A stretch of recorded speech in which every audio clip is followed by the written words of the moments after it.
Hello students, Mr. Young here. Welcome to Chapter 3, Lesson 1. Today's lesson is on Roanoke and Jamestown colonies. Our objective is, well, after reading the lesson, you're going to have a little multiple choice quiz. The goal, as always, is to score 60% or more because that is the minimum passing score. Your personal goal should be 100%, but 60% is the passing threshold. Our essential question is, what problems did the Roanoke colonists face? Why did the Jamestown settlement succeed? So we're really talking about two settlements today. Our resources is your textbook, this fancy new textbook right here, Discovering Our Past, United States History. It's real nice. Some of the vocabulary words we're going to go over today, things you should be familiar with because we just did our vocabulary quiz yesterday. Charter, joint stock company, headright, and burgess. So let's move on, shall we? For our introduction, we have this nice little video. Here we go. First lesson where we dive into some content and we start with a fun one. We start lesson 1 with the mystery of the Roanoke settlement. The following video explains the Roanoke mystery. Watch the video and think about the possible explanations and which one you think is most likely to have occurred. So we have a whole settlement that disappears. So you can pause this video and watch that video or move on. Chapter 3, Lesson 1. We're getting into the meats and potatoes here. Now, before reading, I always recommend, before you read the lesson here on the computer, to just go through and read the lesson in the book. It's on pages 60 through 63. It'll only take you a couple minutes. It's just a few pages. But there's some more specific information in there that I don't write into my lesson. My lesson is more like an overview of what's in the book. A lot of it's covered, but if you say I make a quiz or a test based on the book and you only read the lesson, there's probably going to be some things that you miss. So always make sure you read the book. But let's start with Roanoke. The word on the street in Europe is that there's great potential for wealth creation in the Americas. That is to say, there's a possibility to make a lot of money with this new land that was found. England wants to get in on this, wants to make some money.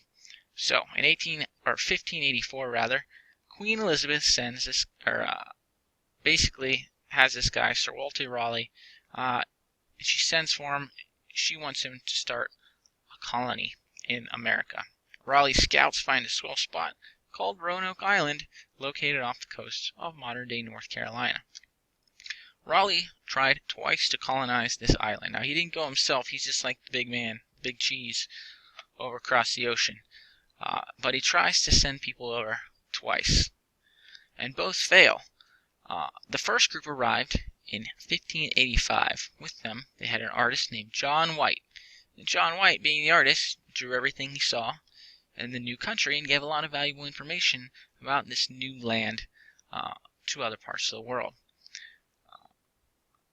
The problem with this first group is they had a really rough winter, and they basically gave up, packed up, and went back to England. So that was the first attempt. Raleigh tried again in 1587, this time with a group that contained 91 men, 17 women, 9 children. John White personally led this expedition, the artist guy, which included John White's pregnant daughter. His daughter gave birth to a little girl named Virginia Dare in the New World, making Virginia Dare, his granddaughter, the very first English person born in the colonies. Now, White left 9 days after the birth of his granddaughter Virginia to get supplies from England. He planned on returning in a few months, but thanks to war with Spain, you may have heard of the Spanish Armada, that whole debacle, he did not return to Roanoke for 3 years. When he did return, nothing remained of the colonies. The only clue, as described in the video, was the word Croatoan, carved into a tree. It's pretty mysterious. Now we get into Jamestown. That whole scary business of a whole group of settlers mysteriously disappearing at Roanoke pretty much scared people from wanting to colonize for a little while. But by 1606, requests started coming in to the new king, James I. The first such company to receive a charter from the king was a company called the Virginia Company. The Virginia Company of London was a joint stock company hoping to cash in on some swell goods such as gold, fish, and furs over in the New World. The company sent 144 settlers to the New World in December of 1606. they settled in Virginia in a town appropriately called Jamestown. Now, on that note, if any of you kids settle Mars or the moon or something like that someday, I expect you to name a little town Yundtown, maybe Yundopolis, maybe a Yundville. Anyways, instead of finding riches in Jamestown, they found severe winters and hard times. Captain John Smith led the survival efforts, getting help from the local Powhatan Indians. Things got really tough, though, the second winter when Smith went back to England and the Powhatans decided to stop helping the settlers. They called this winter of 1609 to 1610 the starving time, which is coincidentally what I call the time between breakfast and lunch, or the time between lunch and dinner, or really any time I'm not eating.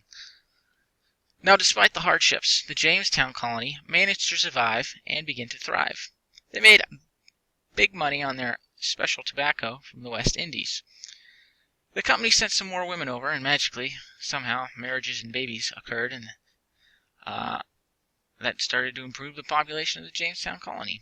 The Virginia Company started giving head rights, which helped the colony to thrive as well. In 1619, Jamestown created the first colonial legislature, called the House of Burgesses. Too bad for the Virginia Company, though, they weren't actually making any money on Jamestown, which is what they were in the business to do. As a result, in 1624, King James took control of the colony, and it became a royal colony. And the content page with our nifty little picture of Yundville, or Yundopolis, on Mars, as I see it. So, for your assignment today, we have a quiz. Chapter 3, Lesson 1 quiz. There you go. This is a simple multiple choice quiz. Make sure you read the book and the lesson, and you should be ready to ace this assessment. Don't forget, it's open notes. I can't stop you from having the book right in front of you when you're taking the quiz on the computer. Or having another tab open with a lesson in it. So, select the best answer for each question. It's worth 10 points. There are 5 questions, each worth 2 points. And I believe I gave you multiple attempts. Yes, you get 2 attempts. If you, say for some reason something happens, you don't do very well on either attempt, just let me know, and I'll try to open that back up for you. So there you have it for the day. If you have any questions, feel free to contact me. Otherwise, have a wonderful day.